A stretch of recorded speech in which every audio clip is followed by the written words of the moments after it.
সাগরে কিন্তু এখন জোয়ার, পানির পরিমাণ কিন্তু অনেক বেড়ে গেছে।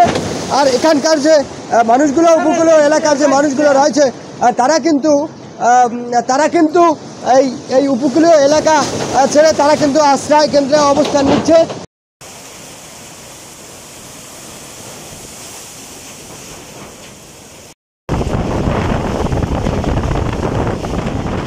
আমি কিন্তু এখন রয়েছি পটুয়াখালী কুয়াকাটার ঠিক জিরো পয়েন্টে।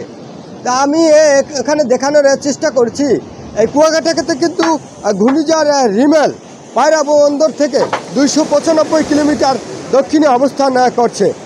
স্থানীয়ভাবে এখানে কিন্তু 10 নম্বর বিপদ সংকেত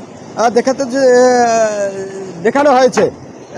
জলসেচের কথা আমি এখানে কথা বলেছি, জলসেচের কথা বলা হয়েছে যে 8 থেকে 12 ফিট পর্যন্ত জলসেচ হতে পারে। কথা বলেছি পটুয়াখালী জেলা প্রশাসকের সাথে, তিনি আমাকে যেটি জানিয়েছেন 703টি সাইক্লোন সেন্টার প্রস্তুত রয়েছে, জেলায় 35টি মুজিব কিল্লা প্রস্তুত রাখা হয়েছে এবং 730 মেট্রিক টন চাল, 10 লাখ টাকার শিশু খাদ্য এবং 10 লাখ টাকার গোখাদ্য রাখা হয়েছে। এছাড়াও শুকনো খাবার 1500 প্যাকেট রাখা হয়েছে, নগদ টাকা 24,07,500 টাকা।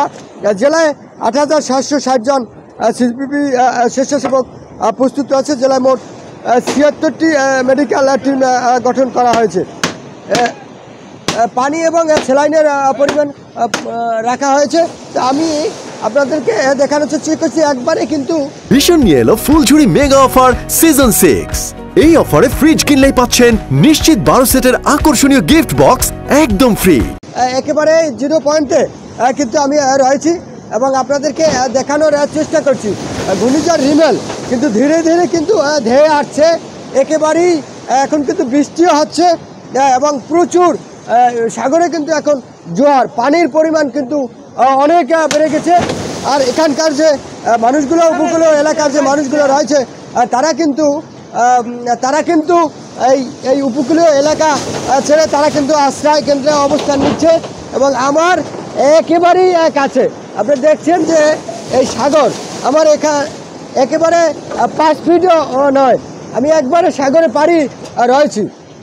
তো এই ছিল ঘূর্ণিঝড় রিমেলের আমার কাছে কুয়াকাটা জিরো পয়েন্ট থেকে আমার কাছে সর্বশেষ খবর।